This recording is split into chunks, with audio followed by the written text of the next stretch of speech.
आज हमारा जो बेसिक कंसेप्ट ऑफ केमिस्ट्री का लेक्चर नंबर 10 है। इसके पहले के लेक्चर में हमने molecular mass and formula mass study किया था एंड इट्स वेरी इंपॉर्टेंट। वो कंसेप्ट आपको आगे भी काम में आएगा। Now we have to consider next concept is mole. हमें मोल कंसेप्ट स्टडी करना है। तो ये मोल टर्म कब यूज़ की जाती है? तो expressing a large amount of object is made easy by using the quantitative adjective such as a dozen, gross. Generally जो बहुत बड़े बड़े ऑब्जेक्ट्स होते हैं जिसको हम काउंट कर सकते हैं, जैसे लार्ज काउंट के ऑब्जेक्ट जो होते हैं उनको एक्सप्रेस करने के लिए हम डजन, ग्रॉस ऐसे टर्म बोलते हैं ना। तो 1 डजन केला, 1 डजन एप्पल। तो लाइक वाइज मतलब जो बड़े बड़े जो ऑब्जेक्ट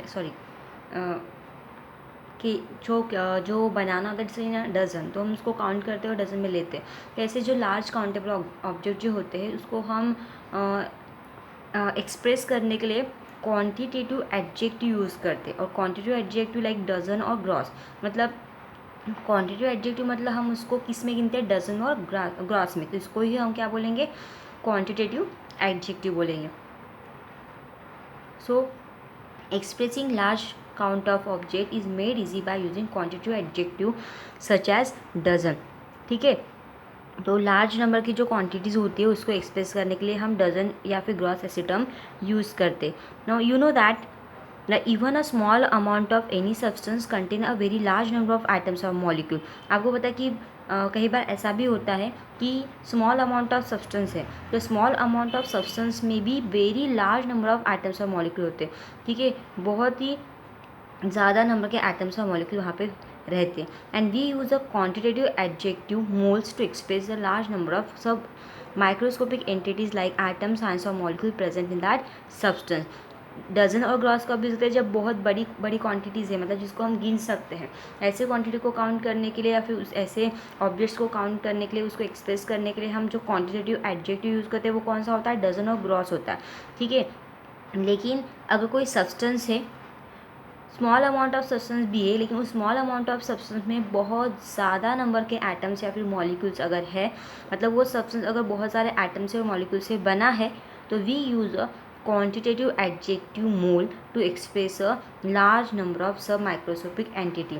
मतलब उस सब्सटेंस के अंदर जो सब माइक्रोस्कोपिक एंटिटी होती है। सब माइक्रोस्कोपिक एंटिटी मतलब जिसको हम माइक्रोस्कोप के अंदर देख सकते हैं, जैसे एटम्स है, आयंस है, इलेक्ट्रॉन्स अगर है उस सब्सटेंस के अंदर के, तो उनका नंबर कितना है वो एक्सप्रेस करने के लिए हम एक क्वांटिटेटिव एडजेक्टिव यूज़ करते हैं एंड दैट इज़ मोल।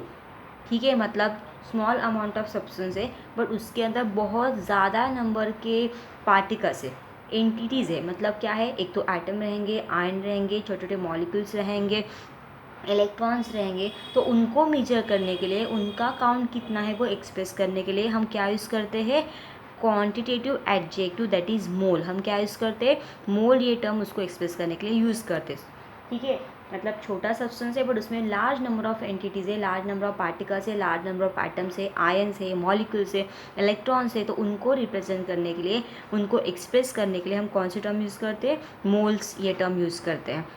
और हमारे जो केमिकल कंपाउंड होते हैं वो उसके अंदर तो very large number of atoms और आयंस रह सकते हैं। कोई सब्सटेंस आयन से बना होता है, कोई सब्सटेंस एटम से बना होता है, उसके अंदर इलेक्ट्रॉन्स भी होते हैं। तो उसका काउंट जो है, मतलब वो कितने अमाउंट में प्रेजेंट है, वो एक्सप्रेस करने के लिए हम ये मोल टर्म यूज़ करते हैं। नाउ देखो डेफिनेशन ऑफ 1 मोल।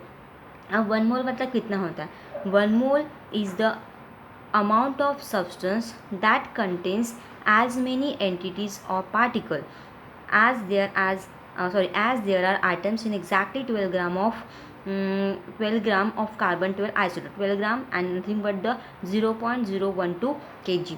देखो, अगर 1 मोल का, अगर कोई 1 मोल अमाउंट का हमने सब्सटेंस लिया तो उसमें कितने एंटिटीज़ मतलब क्या? एंटिटीज़ और पार्टिकल मतलब क्या? एटम, आयन या फिर मॉलिक्यूल। इसको ही हम पार्टिकल, उसी को ही हम एंटिटीज़ बोलते हैं। याद रखना, एंटिटीज़ और पार्टिकल क्या है? एटम रह सकता है, आयन रह सकता है या फिर मॉलिक्यूल भी रह सकता है। तो 1 mole of amount of substance जो होता है that contain as many entities और particles as there are atoms in exactly 12 gram of carbon 12 isotope. Carbon 12 का जो आइसोटोप है, उस आइसोटोप के कार्बन 12 आइसोटोप का हम कितना ग्राम लेंगे, 12 ग्राम। कार्बन 12 का आइसोटोप है और कार्बन 12 आइसोटोप का हम 12 ग्राम लेंगे, तो उस 12 ग्राम में जितने नंबर ऑफ एटम्स प्रेजेंट रहेंगे उतने ही पार्टिकल्स, एटम, आयन या फिर मॉलिक्यूल, सबको हम एंटिटीज़ भी बोल सकते हैं, हम पार्टिकल्स भी बोल सकते हैं। पार्टिकल्स और एंटिटीज़ मतलब क्या, एंटिटीज़ बोला तो भी उसमें क्या क्या आएंगे, आइटम, आयन, मॉलिक्यूल आएंगे। पार्टिकल्स भी बोला तो उसके अंदर क्या क्या आ सकता है, एटम, आयन या फिर मॉलिक्यूल, कुछ भी रह सकता है। ठीक है, एंटिटीज़ और पार्टिकल मतलब क्या, एक तो एटम या फिर आयन या फिर मॉलिक्यूल। सो ये जो 1 मोल है, 1 mole जो is a amount of substance that contain as many entities or particles as there are atoms in exactly 12 gram of carbon 12 isotope. 12 gram carbon 12 का जो आइसोटोप है उसका 12 ग्राम लेंगे, तो उस 12 ग्राम के अंदर जितने भी एटम्स रहेंगे, वो एटम मतलब जितने भी एटम्स रहेंगे उस एटम उसका जो एटम का जो नंबर है उतने ही नंबर ऑफ एटम जो है वो 1 मोल अमाउंट के सब्सटेंस में आपको मिलेंगे। समझ में आया, मतलब 12 ग्राम का कार्बन 12 का जो आइसोटोप्स है, उस 12 ग्राम के कार्बन 12 के आइसोटोप्स में जितने नंबर ऑफ एटम्स प्रेजेंट रहेंगे उतने ही नंबर ऑफ एटम किस में रहेंगे, 1 मोल अमाउंट के सब्सटेंस में रहेंगे। मतलब आप कोई भी सब्सटेंस का 1 मोल लोगे तो उसके नंबर ऑफ एटम्स किसके इक्वल रहेंगे, 12 ग्राम कार्बन 12 आइसोटोप के जितने रहेंगे। समझ में आया, ठीक है। सो सबसे पहले हमें ये कैलकुलेट करना पड़ेगा कि 12 ग्राम में एटम होते कितने। उसने ये तो कहा है कि 12 ग्राम कार्बन 12 के आइसोटोप में जितने एटम्स है उतने ही एटम 1 मोल के सब्सटेंस में रहते हैं, बट एग्जैक्टली 12 ग्राम कार्बन 12 के आइसोटोप्स में कितने एटम्स है वो हमें पहले निकालना पड़ेगा। So let us calculate the number of atoms in 12 gram of carbon 12 isotope. सबसे पहले हमें क्या करना पड़ेगा, कार्बन 12 के आइसोटोप्स के 12 ग्राम में कितने नंबर ऑफ आइटम्स रहते हैं वो हमें पहले फाइंड आउट करना पड़ेगा, और जितने कार्बन 12 के आइसोटोप्स में आइटम्स रहेंगे उतने ही आइसोटोप्स कोई भी सब्सटेंस के 1 मोल में रह सकते हैं, मतलब रहेंगे। सो उसके लिए हमें थोड़ा कैलकुलेशन दिया हुआ है। So mass of 1 carbon 12 is determined by the mass of spectrometer. मतलब सबसे पहले इसको निकालने के लिए हमें एक टर्म जो पता है वो लिख लेते हैं, क्योंकि कोई भी चीज़ अगर निकालना है तो उससे रिलेटेड जो भी चीज़ें हमें पता होती है उसका यूज़ हमें करना होता है। तो इसलिए आपको एक चीज़ जो है वो दी है कि मास ऑफ 1 कार्बन 12 एटम जो है वो दिया हुआ है। तो मास ऑफ 1 कार्बन एटम कितना है, 1.992648, मतलब एक कार्बन 12 के एटम का मास। ठीक है, एक कार्बन 12 के एटम का मास जो मास स्पेक्ट्रोमीटर के हेल्प से डिटरमाइन किया है साइंटिस्ट ने, वो कितना है 1.992648 इंटू 10⁻23 इतना है। ठीक है, 10⁻23 ग्राम इतना क्या है, एक कार्बन 12 के एटम का मास है। ठीक है, और हमें किसका निकालना है, मास of 1 mole of carbon atom. ठीक है, सॉरी हमें निकालना है, एक्चुअली हमें 1 कार्बन 12 एटम का मास मिला है कि 1 कार्बन 12 के एटम का मास इतना है, और हमारे जो एग्जाम्पल में जो दिया है 1 मोल मतलब कितना ग्राम होगा अभी कार्बन का, 12 ग्राम। तो ये आपको याद रखना है। So mass of 1 mole of carbon atom कितना दिया है, 12 ग्राम, क्योंकि स्टैंडर्ड स्टेट में 12 ग्राम ही कंसिडर किया, और 1 मोल की टर्म भी इसमें, तो कार्बन का 1 ग्राम मतलब कार्बन का 1 मोल मतलब कितना ग्राम होगा, 12 ग्राम होगा। तो mass of 1 mole carbon atom कितना दिया है, 1 मोल के कार्बन एटम का मास आपको गिवन है 12 ग्राम, जो आपको डेफिनेशन में दिया हुआ है। ठीक है, 1 मोल कार्बन एटम का मास कितना है, 12 ग्राम है। समझ में आया, एक एटम का पता है और 1 मोल कार्बन एटम का मास पता है। अब हमें निकालना है नंबर ऑफ एटम्स इन 12 ग्राम। एक एटम का मास तो पता चल गया, बट 12 ग्राम में कितने नंबर ऑफ पार्टिकल्स रहेंगे वो हमें निकालना है। तो इसके लिए आपको रिलेशन दिया है, तो आपको बता दें कि उसमें कैसे होगा। ठीक है, सो देखो आपको जो गिवन है, आपको मास ऑफ 1 कार्बन 12 एटम दिया है, जो मास स्पेक्ट्रोमीटर के हेल्प से डिटरमाइन किया है। एक कार्बन एटम का मास, वो भी कौन सा कार्बन 12 एटम का, वो भी एक कार्बन 12 एटम का मास आपको गिवन है। ठीक है, मास of 1 carbon 12 atom is how much, 1.992648 into 10⁻23। यहाँ पे देख दो 10⁻23, इतना एक कार्बन 12 एटम का मास है, एक एटम का मास है।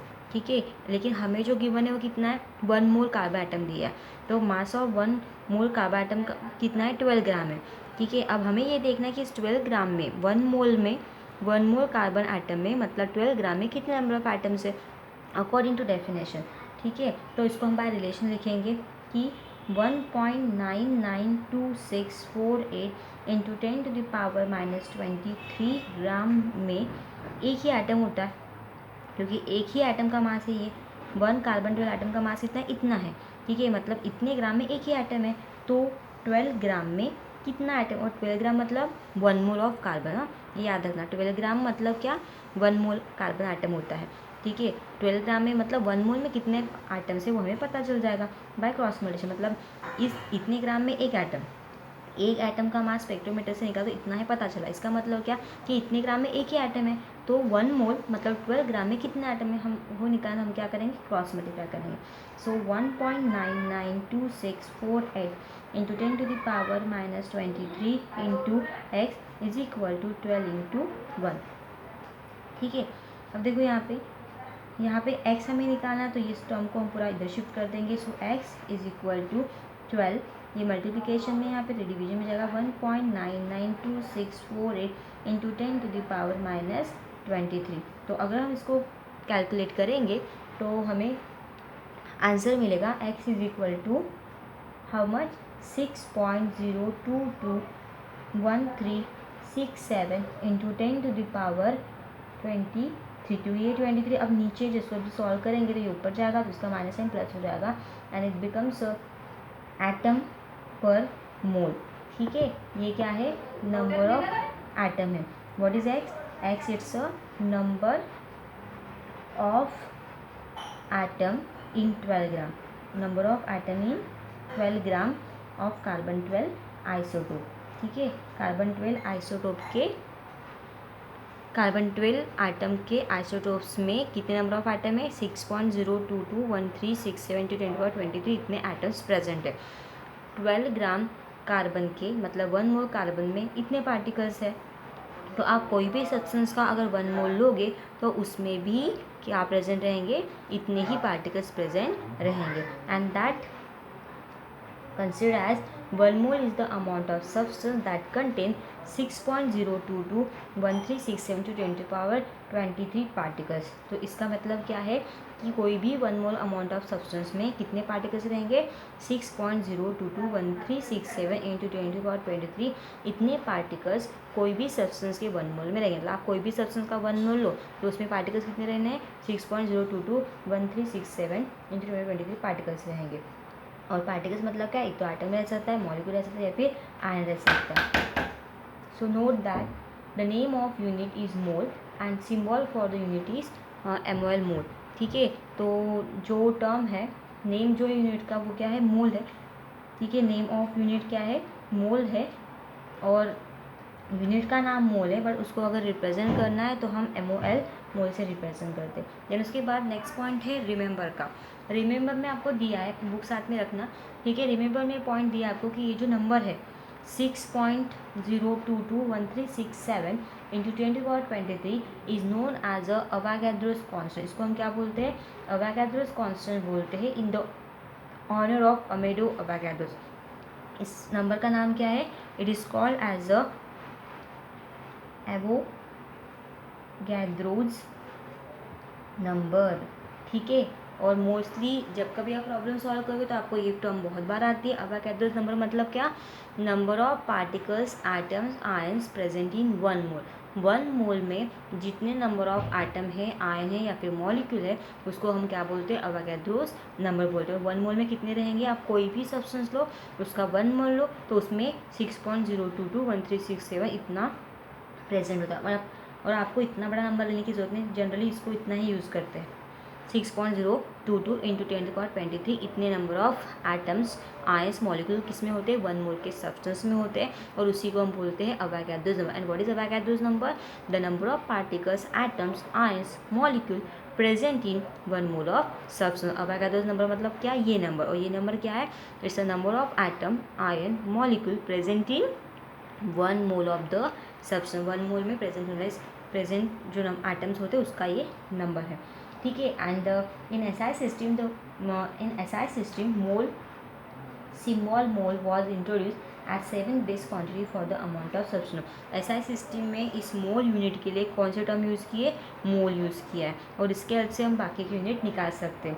अब आप कोई भी इसका मास निकालो, जैसे अगर मैंने कहा for example 1 mole of oxygen atom.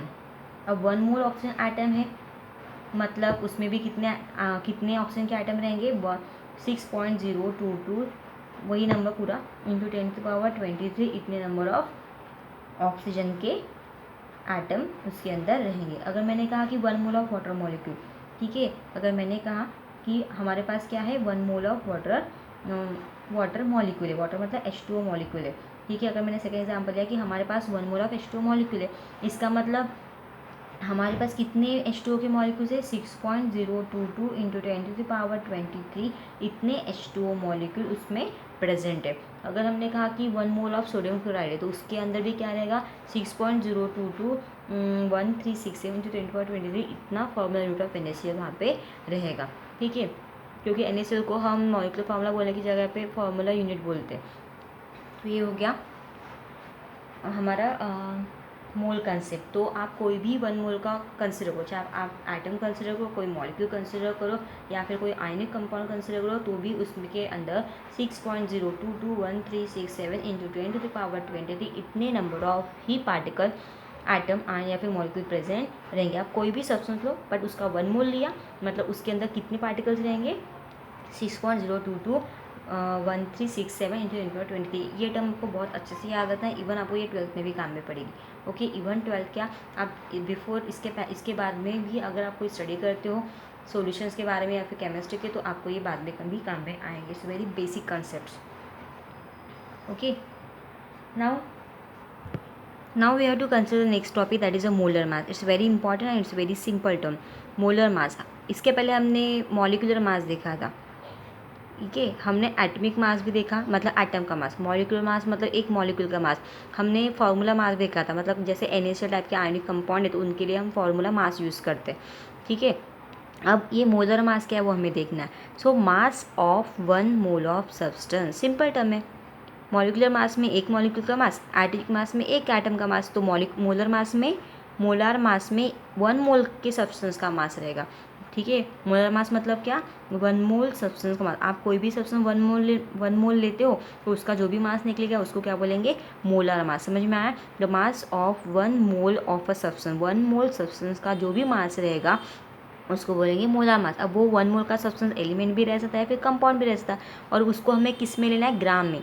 मतलब मास of 1 mole of a substance in a gram is called its molar mass. Element का हो या फिर कंपाउंड का हो, इनका अगर हमने 1 मोल लिया है और उसका मास अगर हमने इन ग्राम्स में गिना है तो उसको बोलेंगे मोलर मास। तो mass of 1 mole of a substance, that means element और compound in a gram, 1 mole substance का जो मास है in gram is called its molar mass. मतलब कोई भी 1 मोल का सब्सटेंस लिया, उसका मास ग्राम में गिना तो उसको बोलेंगे मोलर मास। समझ में आया, तो mass of 1 mole of substance in gram is called its molar mass. And molar mass अगर कोई एलिमेंट का है तो molar mass of any element, अब एलिमेंट का मास है लेकिन एलिमेंट भी कितना लेना पड़ेगा, हमें 1 मोल का ही एलिमेंट लेना पड़ेगा, ठीक है।